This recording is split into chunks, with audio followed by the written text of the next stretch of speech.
এই যে এই ত্রয়োদশ জাতীয় সংসদ নির্বাচনে নড়াইল এক আসন থেকে যে আপনি বিপুল ভোটে নির্বাচিত হলেন, তো আপনার একটু অনুভূতি ব্যক্ত করেন। অনুভূতি প্রায় 35 বছর যাবৎ এই জনপদের সাথে আমি জড়িত। এই জনপদের যারা আশা লোকজন সবার সাথে আমার একটা আত্মার সম্পর্ক। সম্পর্কের কারণে মানুষ আজকে আমাকে যারা ভোট দিয়েছে, যারা ভোট দিয়েছে তাদেরকে আমি ধন্যবাদ জানাই যে আমাকে নির্বাচিত করেছে। আল্লাহ পাক যেন আমার এই অবস্থানে থেকে জনগণ যে আশায় ভোট দিয়েছে তাদের আশা পূরণ করতে পারি এবং যেন আমি সততার সাথে থেকে আমি মানুষের সেবা করতে পারি, এটাই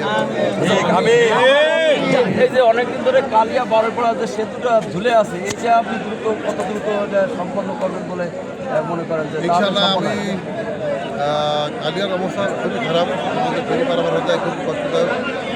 আমার প্ল্যান আছে আমরা এটা 6 মাসের মধ্যে ইনশাআল্লাহ এই সেতুর কাজ আমি কমপ্লিট করে দেবো। এ নিয়ে